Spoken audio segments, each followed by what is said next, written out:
Hello, and welcome back to Leaving Hillsong. I hope you've had a great week. Thanks as always for all the support and messages and comments. They're always really, really helpful.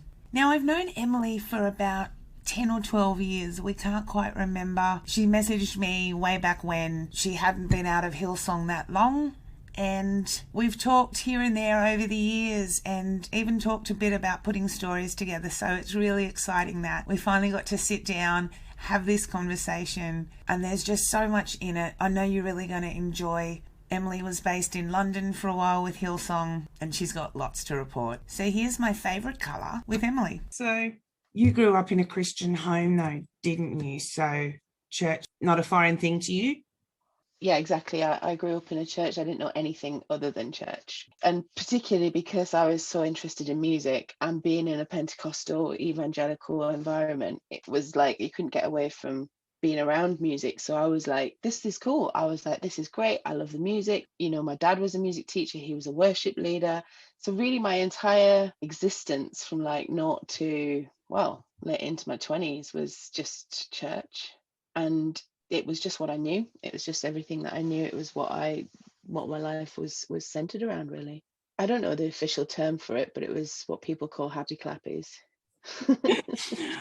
I know. All right. And then when did Hillsong become a part of your life?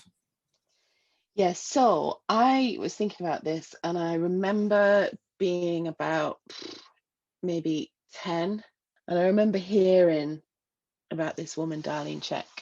And I was just like, whoa.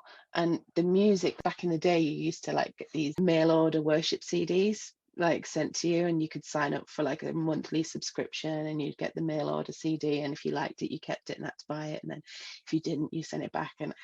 But I remember particularly hearing Hillsong for the first time. And it was like this musical kind of like excitement just came over me. And I was like, oh my gosh, they're singing about Jesus and they sound really cool. And I love the music and it's fast and and the woman's good looking. And but I remember kind of just being really attracted to Hillsong as a church because of their music, and it stuck with me. And I was teaching myself the drums, I was teaching myself guitar, piano. But yeah, it was the music, and it was the whole thing was just really attractive. And so I kind of kept that in the back of my head for a few years. And when it came to deciding where I was going to go for uni, I chose London, and it wasn't because of Hillsong. I didn't even know it existed there at the time. But I ended up going on this pop music course, playing drums in London for my degree. And then soon after I got to London, someone was like, oh, you know, there's a Hillsong here, right? And I was like, what? So we went, and it was just like this magical experience of like, at the time Hillsong London was only about 200 people in a lecture theatre, but it still was really like mini Hillsong, like tiny Hillsong. So they were doing the whole like worship leader on stage and the band behind them, and you know, I just kind of walked in and I was like, oh my gosh, I love this. And then weirdly, two people were in the church that I knew from home. So it's weird, isn't it? Like the Christian circles that you get, like, and especially in a small country like England, you kind of just know everyone. And so yeah, there was like these two people there, and they were like, oh, what are you doing here? I was like, what are you doing here? And they'd moved down to start this church or help Gary Clark with this church. I was hooked. What was your degree in? Popular music performance with drums as my major. Oh, so teaching wasn't your first degree? No, I didn't go into teaching until 2008. So I was at uni in 2000. So I kind of did a couple of years in London and then went home, worked a couple of kind of call center jobs and didn't really know what I was doing, and then started as a teaching assistant and then realized I wanted to be a teacher. So I did that a bit later on. So give us a bit of background on what's it like, Hillsong London 2000 and... Yeah, it was about 2000, 2001 when I joined. Gary would have been a bit younger then, and bit younger, less trendy. He didn't quite have the, you know, the chic look that he tries to aspire to now. And so for me, I was this like, it was the first time away from home really properly. So I'd gone to London aged 18. I'd never really lived away from home at all. I'd been completely brought up in the church. So that's all I knew. So I gravitated to it because I needed home from home, you know? And when I got there, it was like, even though it was small, it felt big. It felt exciting. There was this kind of buzz. There was, you know, the up and coming pop stars there, and some people had got like records released. And, you know, I was attracted to that kind of like, wow, okay, you're all cool here. Like, I felt like small town northeast girl had kind of wandered into London and found this really cool place to hang out. So I felt like I might find my validation that I was seeking maybe there. And I did for a while. Like, people were friendly, people were really, it involved me in stuff. I got really quite quickly into the worship group. They wanted me to because I had that contact who knew me from home. They knew I was a musician, they knew where I'd come from. So he was like, oh, speak to so and so about getting onto the worship team. And back then it was like, because it was small, they just kind of were like, yeah, cool, you can play. And when they realized that I could play really well, they were like, okay, cool, you can play now. And I remember, this is the saddest thing, I remember being a bit of a fangirl, because don't forget, like, I'd listened to their music way before. So I like knew all the songs, I knew all the people. It was almost like it was like my favorite band. It's weird. And I remember saying something like, oh, it's my dream to be able to play on stage with Darlene Check. And she was coming to London in the next few months, and they put me on stage with her and I played.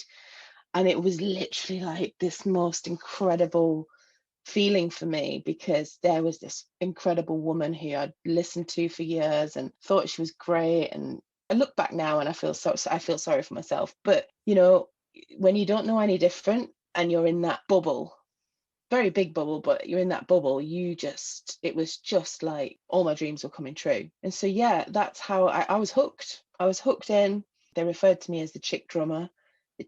Everyone had a pseudo Australian accent, even though they were from like Lincoln or Yorkshire. Everyone's like, how are you? You know, talking like every day, every week. And it was just a weird, wonderful, not so wonderful place. And I saw the church grow from a couple of hundred to a couple of thousand, then to bigger venues, bigger statuses. And as that happened, I felt more uncomfortable as the time went on, because I saw stuff that I think the more I got into behind the scenes on stuff, the less I liked it. Gary Clark is Australian, isn't he? Yes. But and then he was sent there. Do you know much about the startup? All I remember is they wanted to plant a church in London. He was the guy for it. He used to be a jockey, and his jockey career didn't work out or something. Then he ended up coming to London and starting this church with his wife and his 2 kids. And it was my friends from the northeast who'd gone over there to Australia and met him in Australia, and then basically they'd given up their life in the northeast and come down to support him. But yeah, that's all I knew really. And really it was in its very first stages. And I remember, this is the other thing, it's worth saying, I remember the day when the church stood up and prayed for Frank and Brian. It was around, when was it, like 2000, 2001, it all kind of came out. So it must have been around that time. Yeah, I remember them saying there's all this stuff going on about the church and we're under attack type thing, that language that they'd use. And I remember them asking us to stand up and pray for Brian and the family because of this thing that had happened with his dad. And everybody stood up. And I didn't know what they were talking about, really. I hadn't really got any information or because I wasn't really fully ingrained into the kind of, the background of the church at this point. It was only later that I realized what everyone was standing up and praying for and praying against. And I feel a bit sick when I think about that day. It's interesting to me that that's what comes to mind to you straight away, is that it was about praying for Brian and his family. You're not saying to me, and that's how it was phrased. There's even a fair amount of disagreement about how that was presented, because Brian has since said, I was so open and honest from the beginning and blah, blah, blah. So never heard that from the other side of the world. what level of involvement time-wise are you putting in from the beginning, and what's your family thinking about this as well? Yeah, interesting you ask that, because my family I thought would be quite supportive because it was a well-known church and it was, they had a big name. But actually, my family were quite skeptical of it all. They sang their songs in their church, right? Because everyone sings Hillsong songs in church. It's just a trendy thing to do. And especially at that time when it was all kicking off, in terms of like Hillsong becoming quite a well-known household name, and the songs were really popular. So people knew of Hillsong, but they didn't necessarily know about the church services and kind of the level of involvement was going that. So I remember having conversations with my parents, and they were very kind of like, just don't get too Hillsong's not everything type thing. And I think they were worried about me at one point because I did become a fanatic, I think. Can you give me a little bit of an understanding of what the difference would be between what they were okay with and what the issues were, since they're both Pentecostal churches? It'd be the difference between the church I grew up in and Hillsong. There wasn't much difference other than there was no prosperity gospel type. We'd have offering, we'd have the 10% tithe understanding in my church at home. There would be lively music. It would look similar. It wasn't as polished. It wasn't as beautiful. And I mean, aesthetically, more than anything. So there was lots of crossovers. But I think my parents became concerned when I was fanatical about it. It was like all I'd only talk about those people that I was meeting, the things I was doing. I was buying loads of stuff that they were in the gift shop. It would be anything that was said against Hillsong, I'd get really defensive about. Looking back, I think I can use the word fanatical. I've since been diagnosed with bipolar, and I probably can see that there are hints of that back then, but I think fanatical probably is the right word. I became obsessed with it. To what degree was that obsession encouraged? And I will also ask you the mental illness side of things is so interesting. Is it chicken? Is it egg? Are people drawn to that environment who are vulnerable? Do they prey on people who are vulnerable? Does it exacerbate pre-existing conditions? I think that's a massive conversation. But from my point of view right now, I think it's the trauma that was caused through my experience that has given way to the bipolar diagnosis. And there's lots of people in my position I've spoken to. In fact, there's a thing called religious trauma syndrome, and it has a lot of crossovers with bipolar. And because religious trauma syndrome isn't necessarily as recognized as something like bipolar, schizophrenia, etc., I actually fit the criteria of the religious trauma syndrome, symptom list, diagnosis list. I fit that, but because the doctor can't diagnose you with religious trauma syndrome as much as they can bipolar, I think there's crossovers that it just explains where my brain's at the minute. And I think that comes with trauma. And do you want to talk little bit about the religious trauma syndrome? How it shows up, how you knew what you were dealing with? Basically, I'm just going to read you because I've got it in front of me. It says things like impeded development, so like social, emotional, sexual development, depression, anxiety, other mental health concerns, poor decision-making skills. Like, I couldn't ever make a decision. Interestingly, there's a book called You Are Your Own by Jamie Lee Finch, and I read that because I saw the thing going, religious trauma syndrome, looked at the symptoms, was like, oh my God, that's me. Then listened to the book and was like, holy wow, that's me. She's like a therapist who has been through religious trauma syndrome and helped other people talk about it. And one of the things was, so many of her clients couldn't tell her their favorite color. I thought I was the only person on earth who didn't have a favorite color. When she said that, I was like, oh my God, my conditioning has been down to the minutest point of I couldn't tell you my favorite color, because my entire existence was based on making decisions for myself that weren't for myself. everything would be for the benefit of everybody else around me, my parents, the church. So then it goes lack of self-confidence and self-esteem. I'm like, tick, tick, tick, you know, pervasive feelings of guilt and shame. Sunday school, we got told that anything we did in our lives was being video recorded by God. And when we got to heaven, when Jesus would play this video back to us, and we'd have to account for all of the bad things we did in front of him. That is so huge for a child. Yeah, I didn't know that was bad at the time. So I then listened to this, go about my life thinking, well, I can't do that because Jesus is watching and Jesus is filming me. And that then became a constant existence in my brain subconsciously. I actually think I still have the effects of that, the after effects of that. I still carry guilt. I don't as much. Look, I've done a lot of work, a lot of kind of shadow work, a lot of facing my trauma, a lot of unpicking and healing. And I'm going to say that proudly because I have put the work in and I have set my boundaries and I have took all of that by the horns and gone, I'm going to face this, I'm going to deal with it. But you know, there's still tiny little things that come in where I feel like guilty or, you know, ashamed. And luckily my partner, my wife now, she'll just remind me and just say, don't worry, it's church guilt. And then I'll be able to recognize it and then let it go. But before that, I didn't have any awareness of it. That's incredible.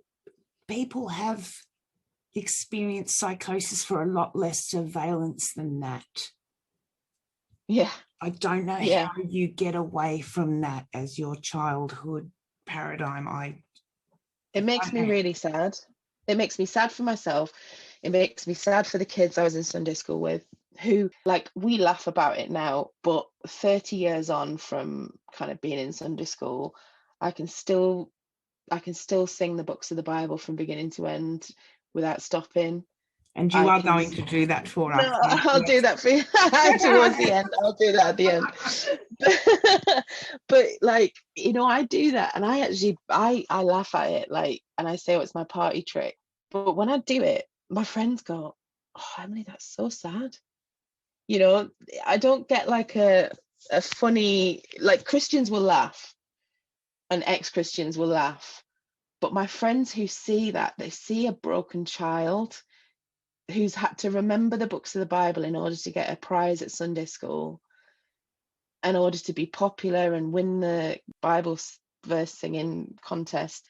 I don't know if anyone's read or seen Orange is Not the Only Fruit, but when you listen to that, so much makes sense of that indoctrination.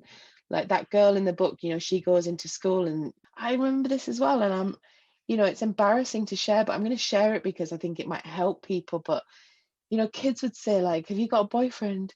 And I'd be like, Jesus is my boyfriend. And I mean, if anyone said that now, I'd go, oh God, get that kid some help. But I just got laughed at. Like, it was just funny. And I didn't know why I was being laughed at, because all I knew was Christian songs, Bible verses, singing the books of the Bible, and that God was watching my every move. And at some point I'd have to account for that. That's a very intense way to live. And I'm wondering if then Hillsong didn't appear a little bit more relaxed. Yeah, I think so, definitely. I think when I walked in there and there was all these young, trendy people, good looking, bloody everyone was good looking. I walked in there and was just like, wow, okay, this is cool. And I didn't feel that myself. I never do feel that myself, but I never felt that. But I was like quite happy to be around that. And, you know, London was London, and it's, you know, it's a cool place to be for some people. But, you know, I struggled. I had like 2 experiences in London, really. I was 18. I'd come from this kind of fundamental background, and then into this, like, yeah, just be cool and let's be cool together. And at the same time, there was this whole battle going on in my head of, who am I? Who is this person? And I didn't really ever answer that question. I avoided it. And interestingly enough, back to the religious trauma syndrome symptoms, difficulty forming healthy adult relationship, poor interpersonal boundaries. I wanted to be everyone's friend. I wanted to be best friends with everyone. I told them everything. I would just be that kind of like, yeah, just too open, too much, too intense at times. But it's because on a dog lead where it's an extendable one. So I'd had like the dog lead on tight before, and then the dog lead got extended a bit, but I was still on the dog lead. Like I wasn't ever fully free. I had no idea who I was. No idea. What kind of messages were you getting from Hillsong, the community, the leadership about sexuality? Trying to figure out what kinds of messages are explicit, what's implicit. Oh, well, so you're thinking, don't forget, it's like 2000, 2001 to 2003 when I was there. And, Ellen had only just come out a couple of years before that. So it wasn't like being gay was like a big thing or something that could be talked about in church. I'd come from the church where like it was clear to me that it wasn't even an option. Being gay was definitely not okay because I had people in my church who were praying and protesting against Section 28, which was the law passed in the UK where schools couldn't promote same-sex relationships, and all of that was kicking off. And then also we had this, I remember it very clearly, we had this, this guy who came, stood up and did a sermon about the fact that he used to be gay and now he's been healed and God's helped him get married to a woman. And so I'd come from that. So I'd already got it in my head that it's absolutely not okay. Hillsong never spoke about it once. They never mentioned sexuality in any other sense other than heteronormative. It was always encouraged for women to make sure that they were getting a boyfriend in the church. When this is the worst thing, when colour conference came along, I hated it because I absolutely dreaded this whole thing because one, colour conference at the time was about 50 quid a ticket. At the time, back in like that time, like that 50 quid was so much money. And as a student, there was absolutely no way I could afford that. So I kind of like, fine. And because I was on the worship team, I kind of got in free. So I did that. But they do this whole big thing on a Sunday, and I can't believe they did this. Gary would stand up and say, girls, colour's coming up, and like, guys, what would be a really nice thing to do if there's a girl that you've got your eye on, why not buy them a ticket to colour conference? And Gary made a big deal about single men in the church. He'd point out if a guy was single and like almost advertise him at the front of the church for other single women. I mean, here's me. I knew because I'd had experiences in the past with attraction to women. So I kind of had that, buried it so deep in guilt that could never, ever surface. And then I'm surrounded by all these beautiful women. And then because I was a drummer, I kind of got like almost, I suppose, written off in terms of my availability. I was one of the guys, and it did nothing for my self-esteem and confidence whatsoever because I was never going to look like these women that they love to put on the posters and the album covers. I remember playing on the first live album that they did, and I was so excited because don't forget, Fanatical, it was dream come true. I'd got to this point where I got to play on one of the albums that I'd been listening to my entire life. So there's me, and I put a load of work in, did all this stuff, and I didn't even get my picture on the cover of the album. Like there wasn't even a hint that I was there. And I remember kind of people talking afterwards and hearing just like, remember I said I didn't really like the inner workings of it. And I think it was after the album that I kind of started going, you know what, I don't know what I'm doing here because what's the point? And it was like hearing that, Gary had picked person ABC for the next poster campaign. And I was like, but they haven't been in the church as long as I have. Oh, well, what's the difference between them and me? Oh, there's the difference. The obvious difference is they're skinny, pretty, and attractive to kind of get people to come to the church, I guess. But there's me, podgy old drummer who doesn't quite know herself very well, and it is a bit awkward. She doesn't look very good on a poster. You were working the same hours or more? Oh, yeah. We're talking a couple of years later now. We're in the Mermaid Theatre in London, which was bigger than the one before. And we did 2 or 3 church services a week on the Sunday. We'd have lengthy rehearsals at some point in the week.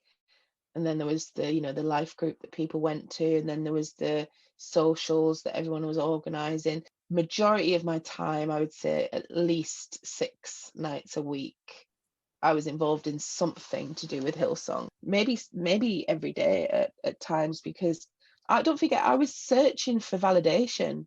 I was searching for recognition and just someone to tell me I was good at what and they did, you know, I got a lot of kind of status for being the chick drummer.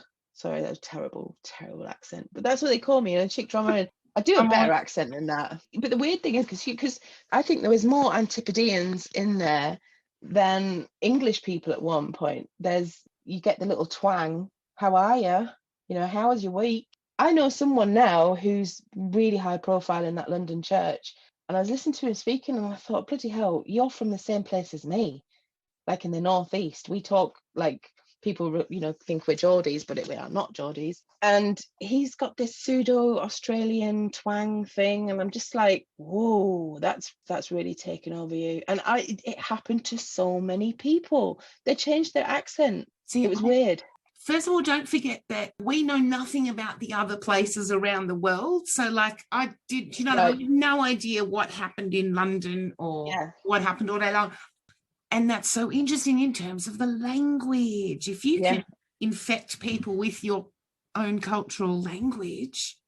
Yeah, it was weird actually. And there was this kind of like Australian culture within a London base. And so because we had so many visits from Bobby and Brian, and we'd have visits from Joel eventually when the church grew bigger and bigger, we'd have far more kind of visiting, like more kind of fluid connections with Australia. They would go to the conference every year, and they would come over here and I would say I probably fell into that without realizing too. So it was all consuming. It was all consuming, and I couldn't get enough of it.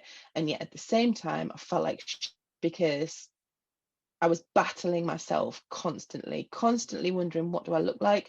Am I attractive? Will I get on the pictures this time? Will someone ask me out? Never once did I ever think that I could talk about being with a woman. There was no conversation, no opportunities. And I wouldn't do that anyway because of the guilt and shame. Don't forget, I'd shamed myself out of thinking that I was gay. I could, to the point where I ended up getting married to a guy, not in Hillsong, but later on, because that was the worst thing I could have ever done to myself and other people around me, as far as I was concerned. When I joined, there was a very clear message that servanthood was the way to get recognized, if you like, this kind of servanthood culture. And he would always give the examples. Oh, here's so and so, and now look at him, he's like, you know, assistant pastor or blah blah blah. And he started by, you know, giving up his Sunday mornings to come and set up the church and be on setup. And you could be like that too if you just serve with anything that we ask you to do. So I saw people getting up at 3-4 o'clock in the morning to get across London to unload the van, to set up, that they'd go and set up the church ready for the Sunday, and then they'd be on all day serving and serve. And it was all about, the more you did selfless service, the more both God and, in brackets, Gary would notice. And I remember one particular time, I'd been on the worship team for quite a while. You know, I was there every week playing at least one service a day, not if not 2 or 3 sometimes. The music director kind of came up to me and was like, oh, you know, Gary said you did a good job today. Well done. He wanted. And I thought in my head, and I'm pretty sure I said it out loud, I thought, well, can Gary not tell me himself? And I was in that church probably 3 and a bit years. And I would say I have had half a conversation with Gary Clark. What would you say to somebody who said, look, you've just told me you know, you really loved it, you're really hungry for it, nobody held a gun to your head to work so hard? Like, no one made me do it. If I could have left at any point, I could have walked away at any point. But there's this drawback. It's that I can't explain it, and it's addictive. It fills a need, a hole there that's empty. But at the same time, I keep saying, it makes you kind of walk away feeling great and feeling like shit all at the same time. Because I was at uni at the time, I was surrounded by kind of one culture of the music scene, but it was crossing over into my church thing, and there was no one else in my course who was playing at the top London West End theatres every week, twice a week. I was doing that, right? So there's a pull because of the glamour and the glitz of it. You're always left hoping there'll be more for you. So there's this carrot that they're dangling, in front of you, and they're like, just serve us more, just keep doing what you're doing. You're doing great. You're doing great. We we love that you're on the team, and keep dangling this carrot. And you hope that there'll be more status. And it was really all about status. It became, very self-absorbed, very. And like I said to you, Gary didn't come and say well done to me himself, but he would say well done to the really good-looking guys, and the ones that looked and fit the part. I didn't like the separateness that was happening. So I noticed Gary go from kind of like this average looking guy wearing kind of dated suits with ties to, oh, he's lost a couple of stone and he's wearing skinny jeans now. And, oh, and he's getting, picked up in a car and not bringing himself to church now. Or hang on a minute, there's a green room for the guests that I'm not allowed in. And it became very them and us. And if you fit the criteria and you fit into the little box that they, imagined up that you had to fit into, great. You got everything. You were invited to Gary's house. You could go and hang out with Darlene and the people who came to visit, or you were not in that. And you had to just look on with hopeful, doe-eyed, well, I hope I get in there one day. And now I just see it and I laugh about it. I didn't know at the time how damaging it was. What about financial? How was it affecting you financially?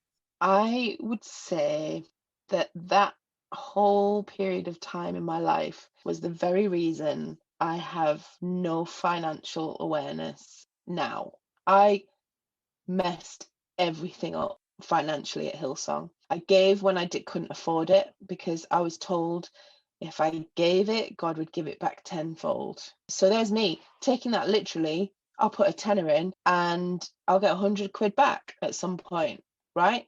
I was putting in tenner after tenner after tenner after tenner. Nothing came back to me. Could I afford to go and eat, that day? No, but I'll give to the church, because if I don't, it won't reward me later. And that's messed up. No one was saying to me, don't worry if you can't give anything this week, just you're doing enough, God sees you. And then they started, being able to pay by credit card. And I was like, this is really, because then you don't have to think about the money you're putting inside the envelope. You just put in a little number and it gets processed later. And it's really damaging. And then there's like outside books being sold, you need more money, Brian Houston. And I'm like, yeah, I bloody do, but you've got it all, because I've just given you 100 quid over the last couple of weeks and I haven't seen nothing. Of course I need more money, mate. They'd put on events throughout the week, so there'd be a guest speaker come and do a little conference, and we'd have to pay to go to that. I didn't come from a church where midweek meetings cost money, but at the same time, don't forget that addiction thing, that fanatical thing in my head was telling me I needed to be at that, because if I was there, my face was getting seen, to be at the meeting, because you don't want to be the one that's not there and miss out on that. So I'd pay 20 quid to go to this, Wednesday conference. And I didn't have any money. I didn't have any, and I didn't know how to manage money. And no one was giving me good advice. It was just come to the service, because it's all go to colour, and if you don't go to colour, you're going to miss out. And so you did whatever you could to try and get to these places, and just gave up any kind of financial sense. And I remember particularly one day in church, Gary actually said the words, I can't wait for someone to donate £1 million to this church. The money was dripping off a lot of people in that church. It was very glitz, very glamour. All of a sudden, the kind of like people just started changing aesthetically. So back in the original kind of lecture theatre, where there's a couple of 100 people, there wasn't that much glamour. It was like a kind of, we're doing Hillsong, but we're doing it with what we've got, and we're kind of going to make it work. And we've got the Hillsong name, so that's okay. And I remember we had a conference with Bobby Houston came to talk, and Gary had said, oh, it's brilliant because we've hit 500 people today. That was the big number that he was kind of like, woo, 500 people have actually come. And then after that, it just kind of spiraled. And as it spiraled, the glamour just started kind of just being really obvious. And all these women just kind of turning up like beautiful hair. And the men were changing and Gary was changing. And everything just kind of started to get really glitzy. And that was very obvious to me. And I didn't fit in there. I didn't fit that because I'm never, God, I've never been a glamorous person. I don't even know what it means.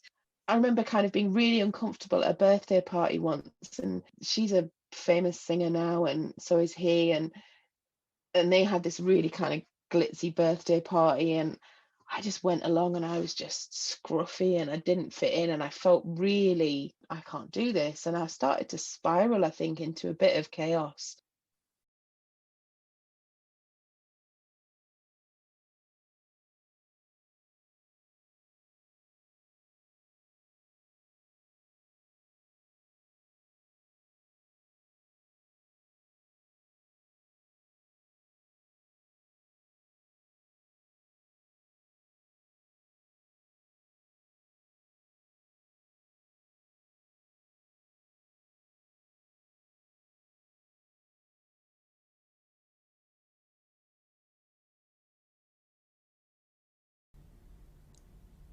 So that's a lot of information, and there's a lot more. We had quite a long conversation, and as I say, like, editing is just so hard.